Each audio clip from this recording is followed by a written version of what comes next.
Assalomu alaykum, qadrli kuzatuvchilar. Siz bilan o'qituvchingiz Usmonova Nodira Bahodirovna.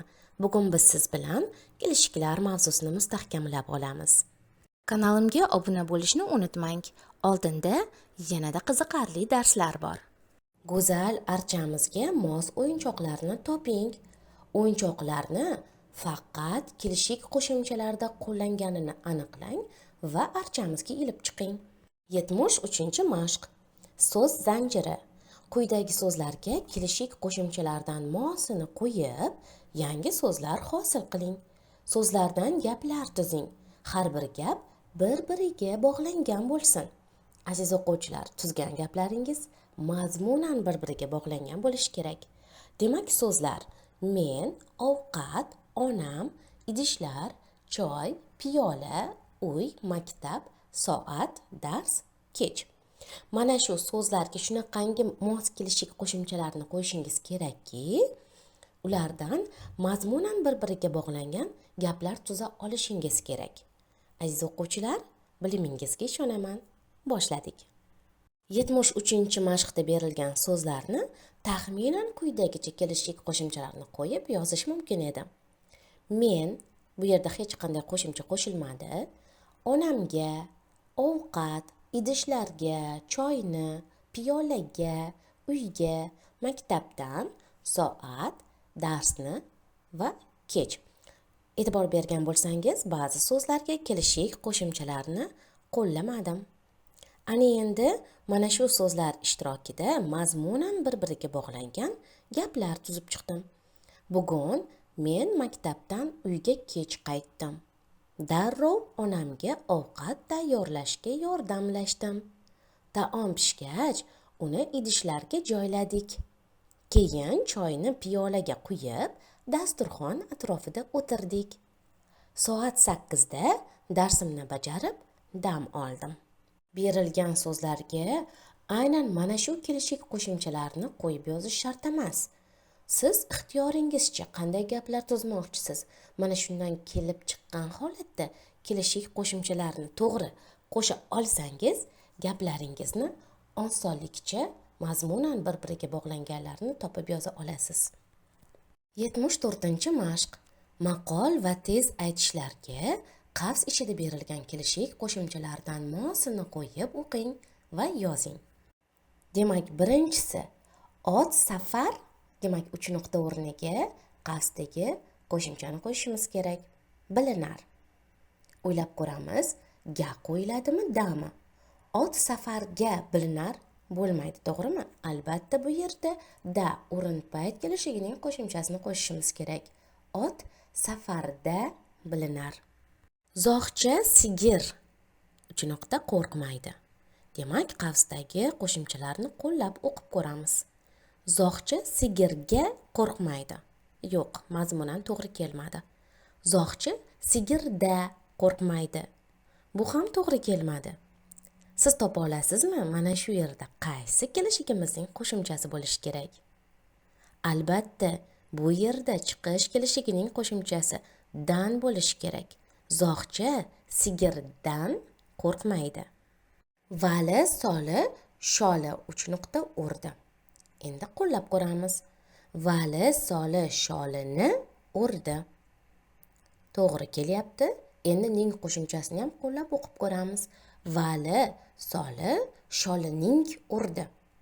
Yo'q, bu yerda to'g'ri kelmaydi. Yodingizda bo'lsa, tushum kelishigi va qaratqich kelishigining farqli jihatlari bor edi.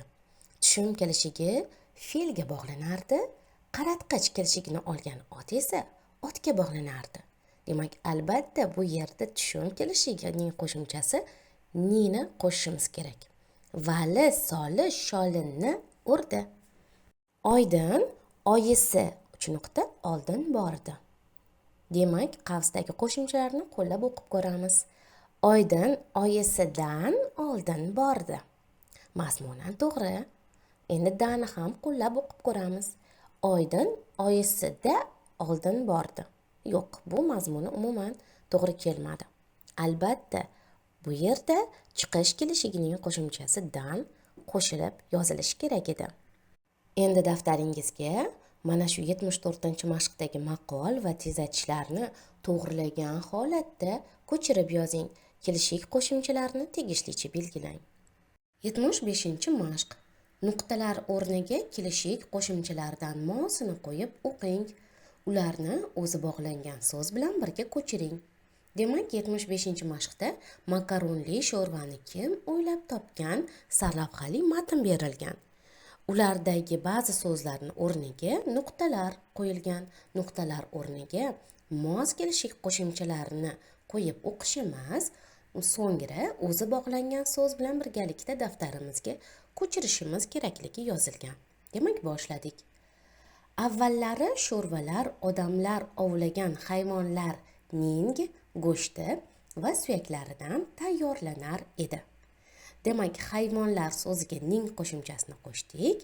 Hayvonlarning go'shti suyaklaridan tayyorlanar edi so'zlariga bog'lanib kelishmoqda.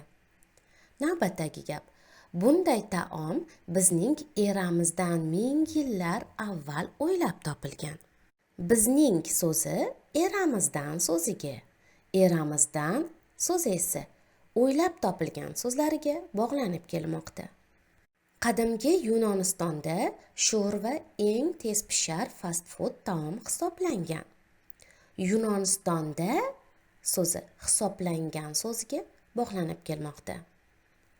Ko'chalarda istagan shaxs bir likopcha yasmiq, no'xatli va shunga o'xshash don mahsulotlari solib tayyorlangan sho'rvalardan sotib olib ichishlari mumkin bo'lgan. Ko'chalarda so'zi ichishlari so'ziga bog'lanib kelmoqda. Ko'chalarda ichishlari. Sho'rvalardan so'zi ham ichishlari so'ziga bog'lanib kelmoqda. Ko'chalarda ichishlari, sho'rvalardan ichishlari. Sup, sho'rva so'zi o'rta asrlarda paydo bo'lgan. Asrlarda so'zi paydo bo'lgan so'zlarga bog'lanib kelgan. Asrlarda paydo bo'lgan. Bu so'z qadimiy sop so'zidan kelib chiqqan. Ilgarilari non burdasi shunday atalgan. Unda go'sht qaynagan idishning tagida qolgan suviga botirib yeyishgan. So'zidan chiqish kelishligini olgan so'zimiz kelib chiqqan so'zlariga, unda so'zi botirib yeyishgan so'zlariga, idishning so'zi tagida so'ziga hamda suviga so'zi botirib yeyishgan so'zlarga bog'lanib kelgan. Demak, tekshiramiz. So'zidan kelib chiqqan, unda botirib yeyishgan, idishning tagida suviga botirib yeyishgan. O'zbekistonda qishda issiq, yozda sovuq sho'rvalar qadimdan iste'mol qilingan. O'zbekistonda qishda, yozda so'zlarida o'rinpayt kelishigining qo'shimchalari qo'shilgan. Demak, O'zbekistonda iste'mol qilingan, qishda iste'mol qilingan, yozda iste'mol qilingan.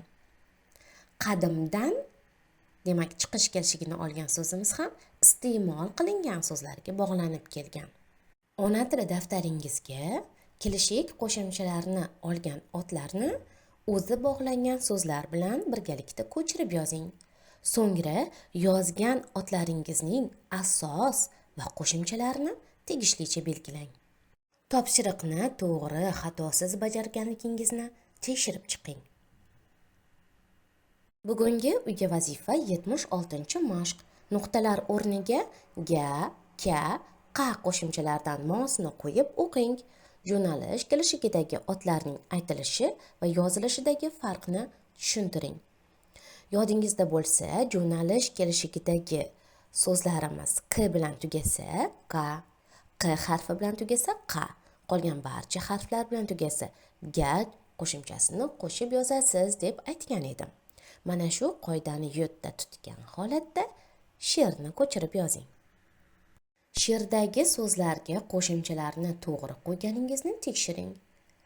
Yangi yilda uyimiz, o'ssa osmon bo'yimiz, ko'kka tegsa archamiz, oyga qo'nsa sharchamiz.